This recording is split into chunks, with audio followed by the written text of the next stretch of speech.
Falando nisso, hoje vamos começar uma nova série de podcasts, preparada pela Exacs especialmente para você.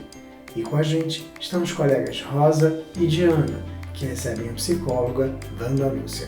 Vamos ouvir. Eu sou a Wanda, a Wanda Lúcia, sou psicóloga, especialista em organizacional, psicologia clínica, arte terapeuta e coach. O projeto é Desconstruindo e Reinventando. Desconstruindo e reinventando o quê? Aquelas frases feitas, os ditos populares, as parábolas, os filmes, músicas, pensamentos que ficaram nas nossas mentes durante a vida inteira. Mas eu não poderia falar sobre tudo isso sem falar da inteligência emocional. Alguém aqui já ouviu falar da inteligência emocional? Acredito que sim, né? Acho que já. Não a fundo, mas acho que vamos descobrir mais agora, né? A inteligência emocional é muito vasta, dá livros e mais livros e das horas de estudos, mas eu vou tentar dar uma pincelada aqui. O criador da inteligência emocional é o psicólogo, escritor, jornalista e PhD da Universidade de Harvard, nos Estados Unidos. O nome dele é Daniel Goleman. O Daniel Goleman foi considerado o pai da inteligência emocional. Por que deram isso para ele, eu não sei. Porque normalmente a gente sabe quem é a mãe, não sabe quem é o pai, né? Mas ele é o pai, a gente sabe que ele é o pai. E o primeiro livro dele publicado foi em 1995 e o livro foi chamado Inteligência Emocional. Outros livros ele publicou também, O Cérebro e a Inteligência Emocional e Novas Perspectivas, a Inteligência Emocional e Exercícios, quer dizer, ele fez um livro só de exercícios de inteligência emocional. Esse livro é fantástico. E também fez O Poder da Inteligência Emocional e por aí vai. Eu só trouxe algumas coisas aqui para vocês terem mais ou menos uma ideia. Bom, trouxe também 3 ideias que se completam. No conceito da psicologia, ela define a inteligência emocional, ela descreve como quando você reconhece e avalia seus próprios sentimentos e os dos outros, e a capacidade de você lidar com eles. No ponto de vista da filosofia Ikigai, é a competência responsável por boa parte do sucesso e da capacidade de liderança. Gente, a gente sabe que a capacidade de liderança é muito importante no nosso meio de trabalho. E você saber lidar com essas emoções é que te dá um up para daqui para frente. O Goleman já diz o seguinte, que é a capacidade de identificar nossos próprios sentimentos e os dos outros e nos motivarmos a gerir bem essas emoções dentro de nós e nos nossos relacionamentos.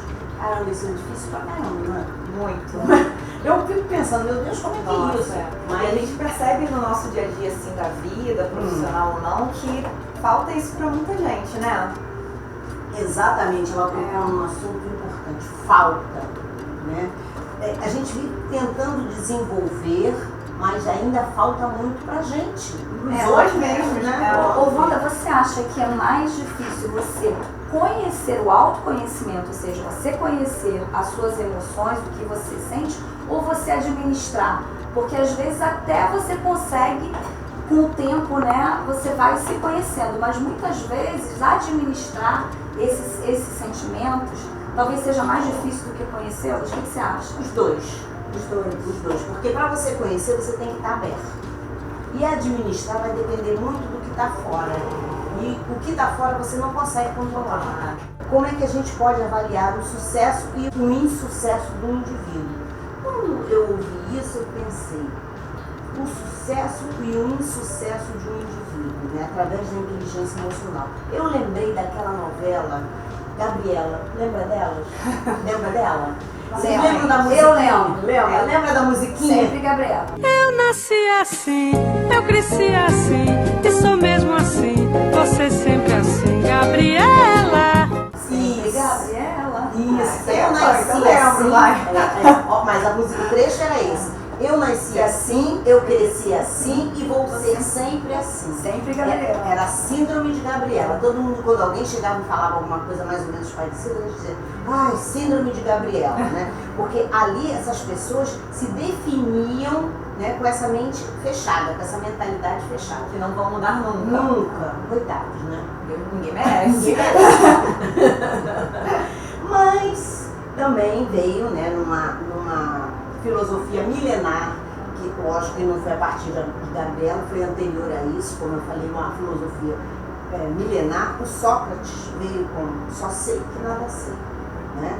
E o fato de eu saber isso me coloca em vantagem sobre aqueles que acham que sabem alguma coisa. Caramba, eu acredito não, sem dúvida as pessoas também começaram a repensar as suas próprias filosofias, seus próprios pensamentos. A partir daí foi demorado, né? Porque é uma filosofia milenar. E depois vem Gabriela com essa síndrome, foi demorado, as pessoas às vezes, né, foram contra ele, mas a coisa aconteceu, né? Aí, voltando à inteligência emocional, eu vou falar das 5 competências da inteligência emocional, que Goleman considera mais importantes. 3 são intrapessoais, nós desenvolvemos para nós mesmos, que é o autoconhecimento, né, o controle emocional, né, e a automotivação, né? Você dirige as suas emoções com um objetivo. Tipo, vou comprar um carro novo, então eu vou botar toda a minha emoção, toda a minha vida em cima daquilo. Vou deixar de comprar isso, vou deixar de fazer aquilo, mas eu quero um carro novo, eu quero uma viagem diferente, enfim, né?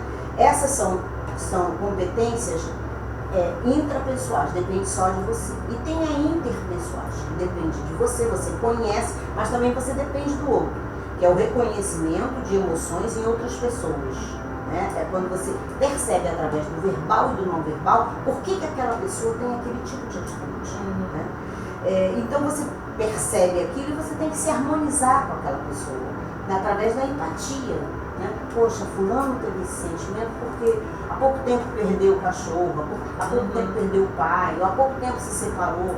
Então você vai e tem essa harmonização com o sentimento do outro. E tem também a outra habilidade, né, a outra competência, que é a habilidade de relacionamento interpessoal, que são as práticas sociais, são os trabalhos em grupos, propriamente dito. Por que o fulano não trabalha em grupo, não consegue desenvolver e ele individualmente consegue? Vamos ver por que isso acontece. Então, essas são as relações, né, interpessoais. Ok? Bom, e baseado nessas competências, você tendo essas competências bem trabalhadas, né, o quanto isso é importante para a gente deslanchar a nossa vida, né, organizando grupos onde você exerce liderança ou nomeia uma liderança, né, a própria negociação num grupo ou no local de trabalho. Essa negociação, né, você é o mediador prevenindo ou resolvendo problemas. Eu lembro muito da Defensoria, vou dar um exemplo, né, da Defensoria, que nós trabalhamos lá durante muitos anos. A Defensoria tinha, na negociação, tinha a reconciliação e a mediação. A reconciliação, você estabelecia ou resolvia o problema pelas leis. Né? A lei diz que você tem que dar uma pensão alimentícia, pronto, acabou. Né? Chamou as partes ali e já disse, já. Ali eles chamam isso de reconciliação. E a mediação, você chamava as duas partes e dizia, olha, para vocês chegarem em um denominador comum, é necessário que você ceda e que você ceda. Ou ambos cedam. Né? E aí, os dois tinham que ceder para a situação ficar resolvida. Às vezes sim, às vezes não. E também, né, eu lembrei de um seriado que eu vi, The Crown. Né? O The Crown é um seriado, né, que a Rosa adora. Eu também adoro, Rosa, seriado. Então, o seriado do Crown, ele se passa, né, num reinado onde a rainha Elizabeth II teve um diálogo bem taxativo, aliás, como era peculiar dela. Como é peculiar dela, porque ela não morreu. Mas ela é uma Gabriela, né, na verdade. Porque ela nasceu e ela foi educada para ser daquele jeito. E para ela sair dessa situação deve ser extremamente complicado. Ela não sai. Às vezes ela consegue por uma força externa muito grande. ter uma, vamos dizer assim, ter um outro olhar. Mas o comportamento dela é sempre, o inicial sempre no... Mas eu acho que isso faz parte ali daquela coisa toda da monarquia, né? Porque senão eu posso enveredar por uma outra área, mas tem trechos ali dos episódios que eu fiquei encantada. Né? Um deles é da relação do marido dela com os astronautas. Gente, aquilo ali eu fiquei... Bom, olha o spoiler, olha o spoiler. Não vou bem que não falar. tem muito spoiler, né? Mas vamos lá. Ela disse o seguinte, vamos voltar à rainha Elizabeth II. Não existe problema ou crise tão grave que não se resolva em 20 minutos. Lembram disso? Acho que vocês não lembram. Eu não sei porque marcou pra mim. Eu lembrei disso. Mas é uma excelente frase, né? Aí eu fiquei pensando, né? Caramba, ela disse isso. Aí eu venho aqui e coloco pra vocês.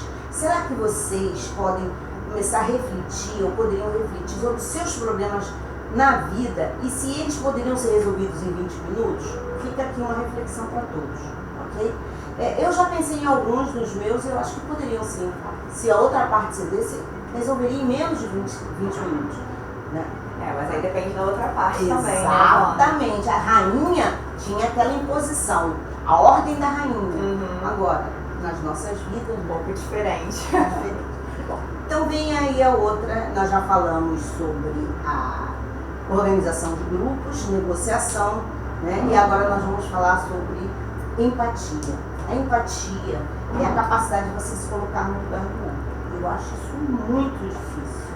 Né? Você falando, pra mim, disso aqui tudo o que a gente fala, desses pilares, né?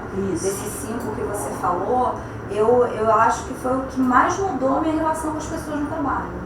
Porque você teve essa... Quando você começou a falar em empatia, eu comecei a ler e realmente é o que mudou pra mim, o que mais mudou. Talvez mais do que o autoconhecimento, ele é uma coisa que eu acho que mais complexa. Muitas vezes você não quer se conhecer, a gente parte de uma coisa mais terapia que essa área, né? Isso. O controle dessas emoções também, você falou, é uma coisa externa. Mas a empatia, quando você resolve, você de verdade se coloca no lugar do outro, é tão mais fácil você conviver em grupo, sendo você um chefe ou sendo você um subordinado, porque aqui a gente aqui ora é chefe, ora é subordinado. Muitas vezes até o próprio, o superior de todos, que a gente pega dentro do ápice lá da pirâmide, né? Ele, se ele tiver empatia, também é mais fácil, né?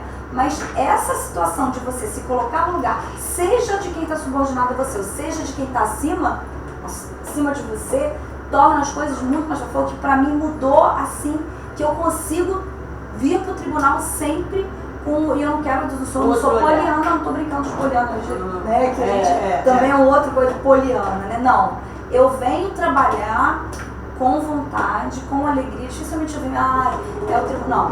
Porque essa coisa da empatia, de você se colocar no lugar do outro, facilitou demais minha convivência com as pessoas. Mas você está falando desse relacionamento em termos profissionais. Sim, claro. Mas vamos jogar um pouco isso pro lado pessoal também. O lado pessoal, eu acredito que você imagina como o outro se sente, mas você nunca pode estar no lugar. Não. Né? Tem até aquele ditado, né? Coração é terra que ninguém quis. Sim. O que está passando no coração dela, a gente não pode saber. Mas essa tua colocação é importante, sim. Eu acho que quando uma pessoa pensa desse jeito e age desse jeito, fica muito mais fácil. Eu já ouvi, né, já teve na minha vida um psicólogo, que nós estávamos numa reunião e eu disse, poxa rapaz, pensa direitinho, se coloca no meu lugar. Aí ele foi e disse assim, eu nunca poderia estar no seu lugar. Não, eu nunca vou entender o seu lugar, porque eu nunca vou estar no seu lugar. Gente, bem síndrome de Gabriela, né? Esse aí precisa, né? Esse aí precisa de terapia durante 200 anos. Psicóloga, deixa pra lá. Abafo. Aí tem também a sensibilidade social, que é o complemento disso, que é a capacidade de você detectar e identificar sentimentos e motivos das pessoas. Complementando isso que você disse, né? Eu tive uma situação dessa na semana passada, quando eu não pude vir aqui. Tivemos uma reunião que nós tínhamos que apresentar um trabalho à Casa Civil E no nosso grupo, um dos colegas estava nervoso, entendeu? Não, que eu não vou fazer. Mas por quê? Porque ele estava com a mãe doente, estava com uma série de problemas que na hora todo mundo ficou atônito com a atitude dele. Nossa, como é que o fulano teve essa atitude? Ele não é assim, ele é uma pessoa calma, né? Aí o que aconteceu? Nós seguramos, né? Olha, fica calmo, vai resolver o seu problema, deixa que nós vamos resolver isso. Sentamos, resolvemos, no dia seguinte terminamos o trabalho e encaminhamos para a Casa Civil. Então são situações que realmente, se você tiver empatia, você entende e você tem essa sensibilidade e consegue passar por cima de determinadas Consegue resolver em 20 minutos. Em 20 minutos, pronto, gostei. Você já pegou a...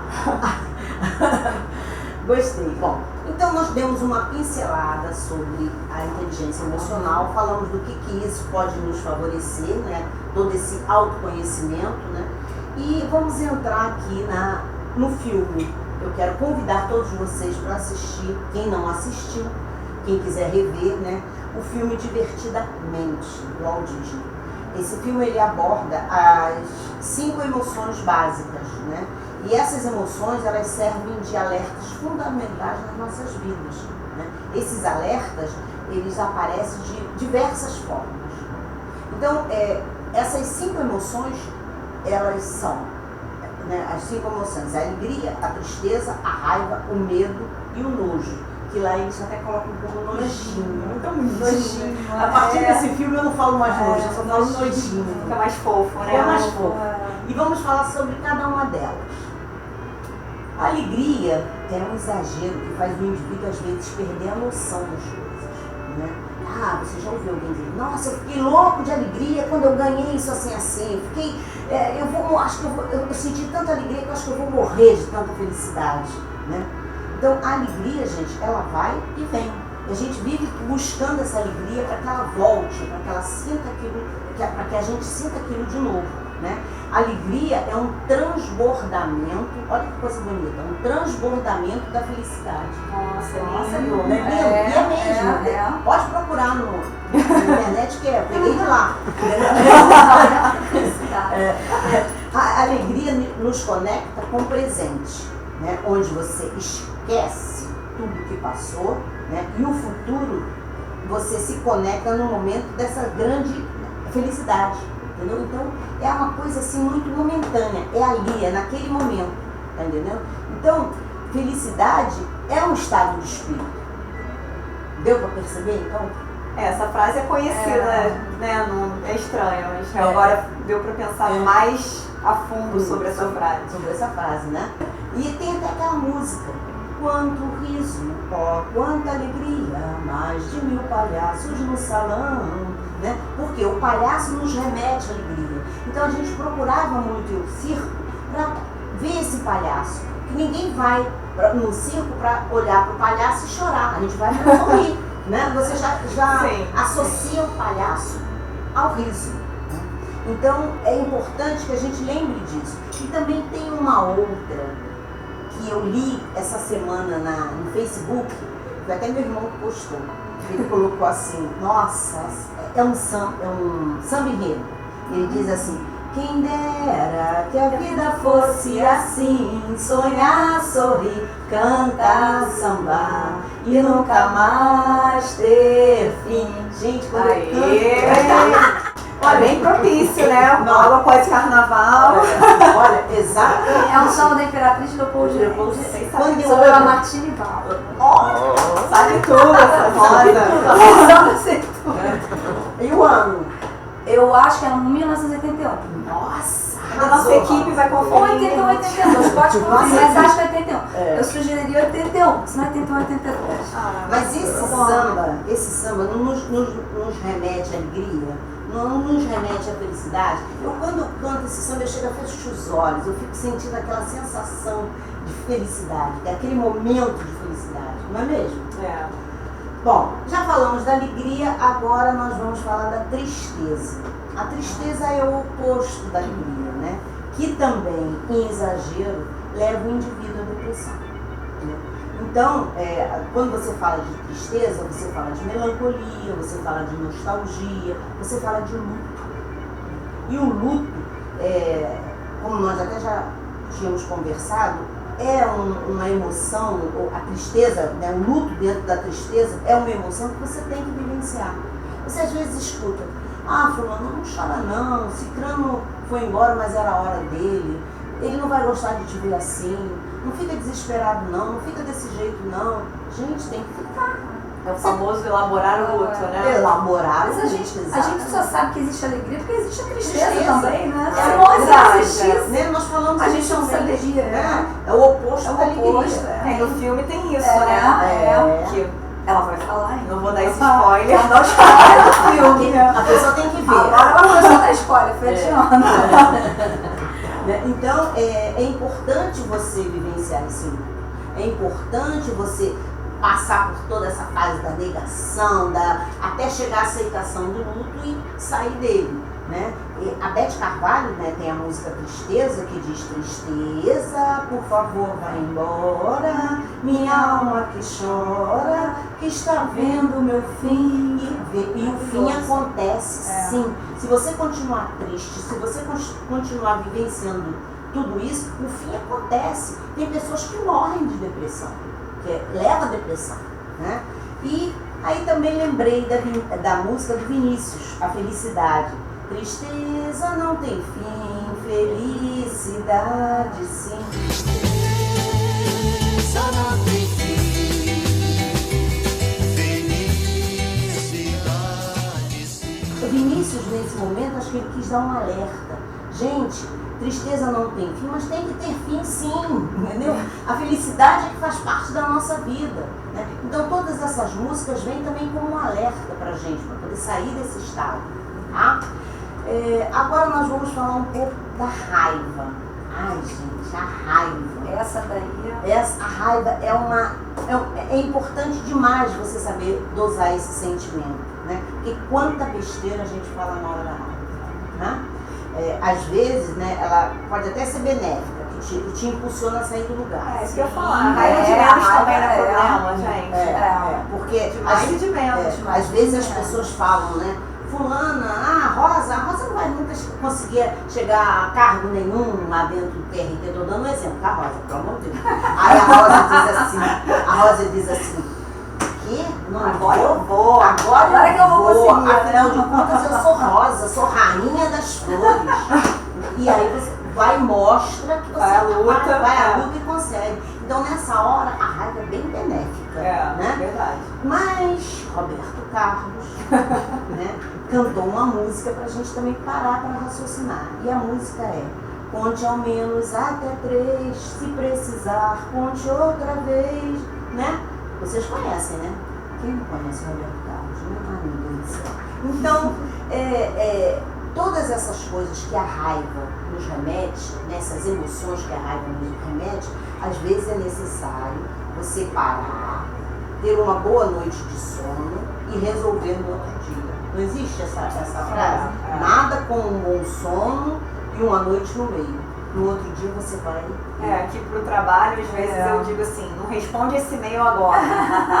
Exatamente. Pensa. E depois, que seria uma adaptação disso que você falou. Dormir e depois... Deixa eu usar uma expressão idiomática que você vai lembrar. Vamos engolir o sapo. Entendeu? Depois responde. Na hora Às vezes nem é sapo. Porque às vezes você sente raiva de uma coisa. E a comunicação escrita, às vezes, você não está presente, você lê, aí daqui a pouco você já lê de outro jeito. A gente não responde agora. Vamos pensar um pouco, depois Dá uma vai ver que nem vai dar raiva. Vai ver que nem vai dar raiva. Passou. Tem que ser né? Aí agora vamos falar do medo. Gente, o medo, ele é construído e herdado ao longo das nossas vidas, né?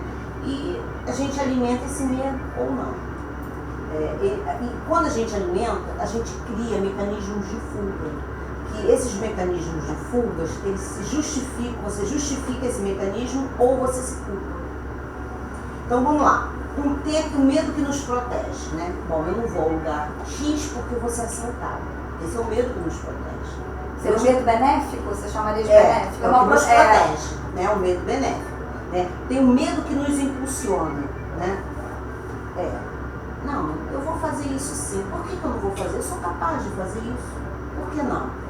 Eu tenho medo, mas vou fazer. Mas vou fazer. Porque eu tenho medo, eu vou fazer. Vou Na com verdade, medo mesmo. entendi. Vou com medo mesmo. Vai, Entendi. É O uma medo, na frase verdade, dessa, ele vai, se der propulsou. medo, vai também.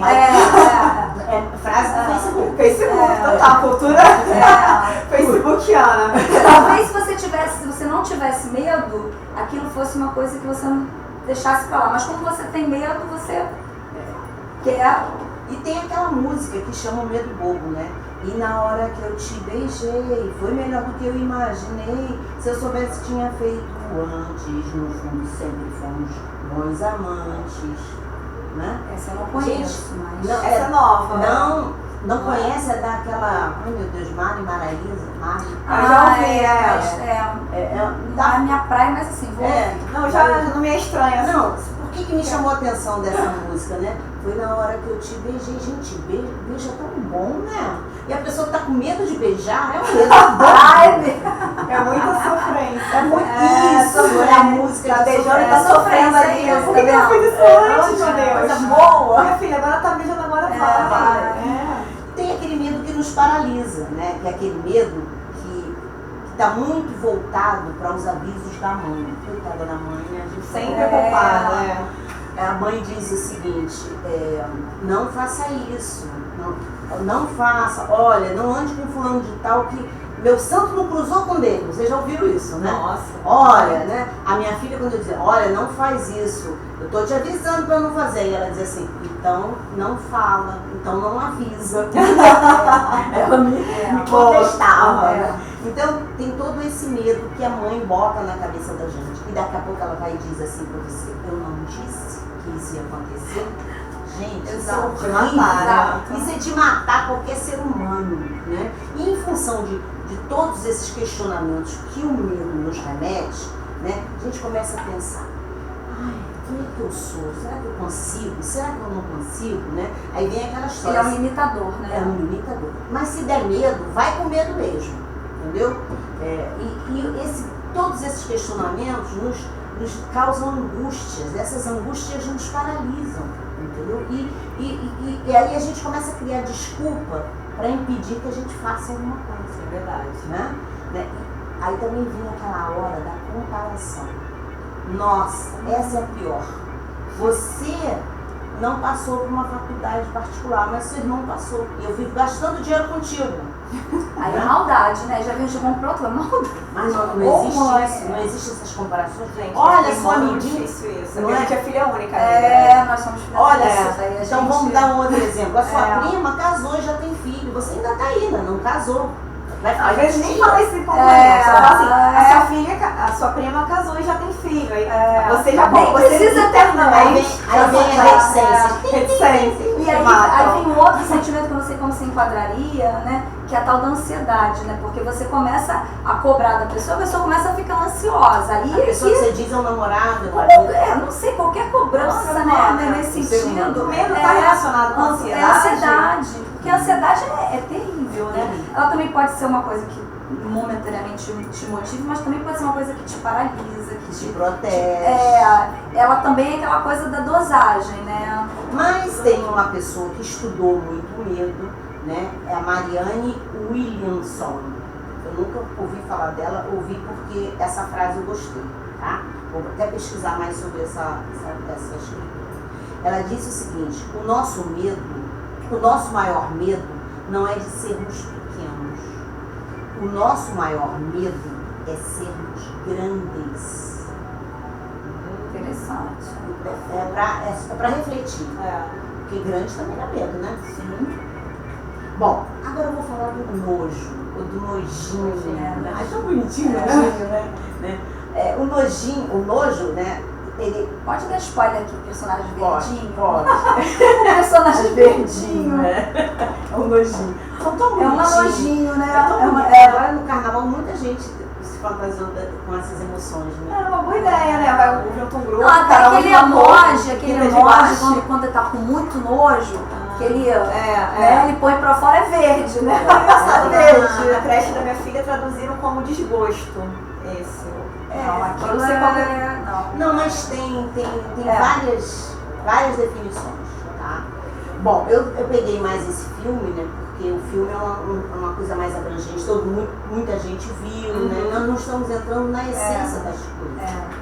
A gente até pode entrar. E até a faixa etária, né? Você pega a criança no corpo, não muito pequenos, mas adultos conseguem ter a sua visão sobre esse filme, né? Então, o nojo, né? Ele repulsa algo desagradável. O medo e o nojo têm algumas semelhanças, né? O nojo ele causa repulsa e paralisa. O medo paralisa, mas às vezes a gente vai, né? O medo nos faz sobreviver, assim como o nojo. E esses dois sentimentos, eles nos livram de grandes enrascadas, do assalto, né? O medo impede de você entrar na jaula de um leão. Já o nojo te impede de comer algo estragado. Você vê um fio de cabelo, um fio de macarrão, não te causa nojo? Né? A cara é tão de nojo. Entendeu? Não dá pra você comer uma comida onde você vê um fio de cabelo e um fio de macarrão. Né? Então também, desta forma, você consegue ter esse nojo. Né? Então, gente, eu queria dizer para vocês que todas essas recordações que nós temos, sejam elas boas ou ruins, trazem consigo sentimentos. Né? E apesar de nós preferirmos a todo momento termos momentos alegres nas nossas vidas e que cada emoção tenha a sua importância, é necessário que a gente saiba usá-las da melhor forma possível, né? Diante dos desafios que nós enfrentamos no nosso dia a dia. Né? O segredo está em equilibrar essas emoções e não permitir, por exemplo, que o temor nos impeça de fazer qualquer coisa, né? Porque a vida não para, né? E não espera por ninguém. Nos próximos podcasts, nós vamos abordar mais parábolas, provérbios, ditos populares, e eu gostaria de desafiar vocês que a partir de agora façam releituras críticas de músicas, frases, filmes e envie aqui para Exacs, tá? Para que nós possamos, a partir daí, continuar o nosso trabalho, que vai depender muito da contribuição de vocês. Eu vou deixar aqui também para vocês o meu telefone, o meu e-mail, 21 99649 9778. Meu e-mail é vandalpsi@gmail.com e meu Instagram é @vandaluciapsi, tá? Então, gente, o que nós vamos fazer daqui para frente? Nós vamos desconstruir e reinventar os nossos próximos podcasts, ok? Obrigada e um beijo no coração de todos. Beijo, obrigada, Beijo, Rosa. obrigada.